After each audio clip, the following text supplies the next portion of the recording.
सुबह सुबह ममता के लिए बड़ी गुड न्यूज। 16 बागियों की जा सकती है सांसदी। बिरला से मुलाकात के बाद बीजेपी में बड़ी खलबली। क्या ममता बनर्जी के खिलाफ खड़ी की गई बगावत अब बीजेपी के लिए ही मुसीबत बन गई है?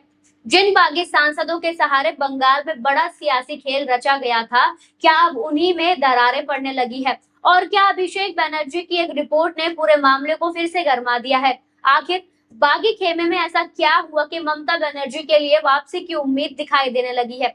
इन सभी सवालों का जवाब मैं आपको बताऊंगी इस खास रिपोर्ट में। नमस्कार, मैं हूं अंजलि यादव और आप देख रहे हैं पीआरबी। देखिए दोस्तों, पश्चिम बंगाल की राजनीति में इन दिनों एक फिर से बड़ा सियासी खेल दिखाई दे रहा है। जिस बगावत को लेकर ममता बनर्जी की टीएमसी को बड़ा झटका लगा था, अब उसी बगावत के भीतर दरारें दिखाई देने लगी है। कहानी शुरू होती है उन बागी सांसदों से जिन्होंने ममता बनर्जी का साथ छोड़कर अलग राजनीतिक रास्ता अपनाया था। इन सांसदों को लेकर लंबे समय से चर्चा थी कि इनका झुकाव बीजेपी और एनडीए की तरफ है, लेकिन अब तस्वीर पहले जैसे नहीं दिखाई दे रही। टीएमसी ने अपने बागी सांसदों के खिलाफ अयोग्यता की कार्रवाई को लेकर लोकसभा स्पीकर के सामने दबाव बढ़ा दिया है। इसी सिलसिले में अभिषेक बनर्जी ने लोकसभा स्पीकर ओम बिरला से मुलाकात की और बागी सांसदों के खिलाफ लंबित अयोग्यता याचिकाओं पर जल्द फैसला लेने की मांग की। यानी मामला अब सिर्फ राजनीतिक आरोप और प्रत्यारोप तक सीमित नहीं है, बल्कि संवैधानिक और कानूनी प्रक्रिया तक पहुंच चुका है। ये वही रिपोर्ट है, इसको पहले एक बार ध्यान से देख लीजिए, जिसके जरिए टीएमसी ने अपने बागी सांसदों के खिलाफ कार्रवाई की मांग को फिर से सामने रखा है। पार्टी का कहना है कि इन सांसदों के खिलाफ दाखिल अयोग्यता याचिकाओं पर जल्द फैसला होना चाहिए। दोस्तों, टीएमसी का तर्क है कि सिर्फ किसी दूसरे राजनीतिक दल के साथ जाने या विलय का दावा करने से संसद दल बदल कानून के तहत अयोग्यता से बच नहीं सकते। संविधान की 10वीं अनुसूचित यानी दल बदल विरोधी कानून के तहत किसी सांसद की अयोग्यता के मामले में लोकसभा स्पीकर की भूमिका बेहद महत्वपूर्ण हो जाती है। इसी वजह से अभिषेक बनर्जी की स्पीकर से मुलाकात को भी काफी अहम माना जा रहा है। इस तस्वीर को भी एक बार गौर से देख लीजिए। अभिषेक बनर्जी लोकसभा स्पीकर ओम बिरला से महुआ मोइत्रा के साथ बैठे दिखाई दे रहे हैं। ये तस्वीर उस वक्त की सियासी हलचल को दिखाती है जब टीएमसी लगातार अपने बागी सांसदों के मामले को दौरान इस सदन के स्तर पर उठा रही थी। अब सवाल है कि आखिर टीएमसी इस मामले को लेकर इतनी आक्रामक क्यों है? क्योंकि अगर इन सांसदों के खिलाफ अयोग्यता की कार्रवाई होती है तो इसका सीधा असर उनकी सांसदी पर पड़ सकता है। यही वजह है कि अभिषेक बनर्जी की तरफ से लगातार इस मामले को उठाया जा रहा है। टीएमसी ने पहले भी स्पीकर के सामने ये मुद्दा उठाया था कि मानसून सत्र के दौरान भी पार्टी की तरफ से बागी सांसदों के खिलाफ कार्रवाई की मांग की गई है, लेकिन सत्र खत्म होने तक इस मामले में कोई बड़ा फैसला सामने नहीं आया है। अब सवाल यह है कि क्या आने वाले दिनों में इस मामले में तेजी दिखाई देगी, क्योंकि इसी बीच बागी खेमे के भीतर से भी एक ऐसे संकेत सामने आने लगे हैं जिन्होंने पूरी कहानी को और ज्यादा दिलचस्प बना दिया है।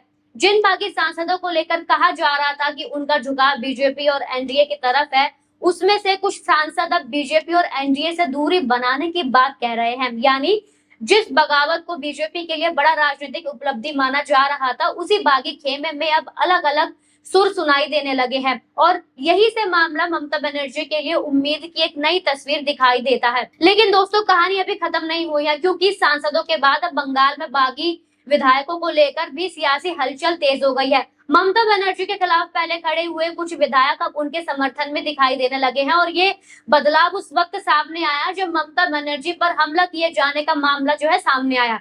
ममता बनर्जी एक टीएमसी कार्यकर्ता के परिवार से मिलने हाली शहर पहुंची थी। इसी दौरान उनका विरोध का मामला सामने आया। इस वीडियो को एक बार ध्यान से देख लीजिए।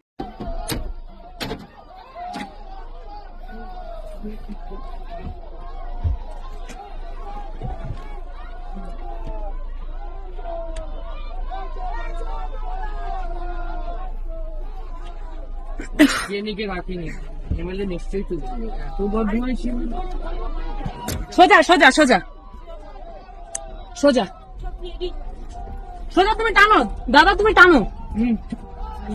रिपोर्ट के मुताबिक उनके काफिलों के खिलाफ प्रदर्शन हुआ और पथराव, कीचड़ तथा दूसरी चीजें फेंके जाने की खबरें सामने आई। इस घटना के बाद टीएमसी कार्यकर्ताओं में नाराजगी बढ़ी और ममता बनर्जी के समर्थन में विरोध प्रदर्शन किए गए। और दोस्तों, इसी मुद्दे पर अब एक ऐसा चेहरा भी सामने आया है जो इसका बयान इस पूरे मामले को और ज्यादा राजनीतिक बना देता है।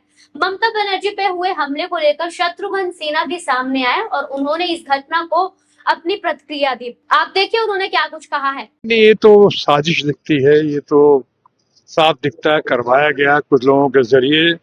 ममता जी बहुत ही अच्छी नेत्री हैं, देश में बहुत लोकप्रिय हैं, बंगाल में उनकी बहुत धूम है और जिस तरह से चुनाव हारी हैं, हराया गया है इस बार एसआईआर के चक्कर में, बाकी वोट्स को काट कर, बाकी जिस तरह से डिस्क्रिपेंसीज का मामला था वो सबों को पता है।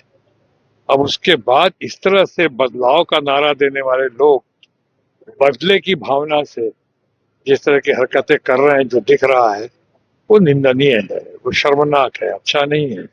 इस बयान के बाद ममता पर हुए हमले का मुद्दा बंगाल से बाहर भी राजनीतिक चर्चा का विषय बन गया है। लेकिन इस पूरे घटनाक्रम में सबसे ज्यादा ध्यान खींचने वाली बात यह है कि ममता बनर्जी पर हुए हमले के विरोध में उनके पुराने बागी खेमे के 3 विधायक भी सामने आए। यानी जिन नेताओं ने ममता बनर्जी से राजनीतिक दूरी बना ली थी, वही अब ममता के समर्थन में आवाज उठाते दिखाई दिए।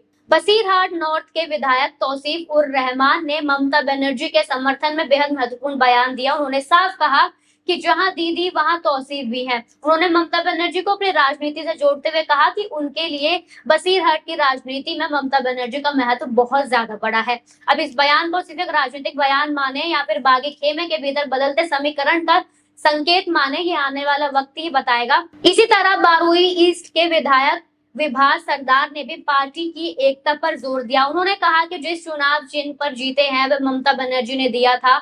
जब ममता बनर्जी पर हमला हुआ तो उन्होंने उसके विरोध में हिस्सा लिया।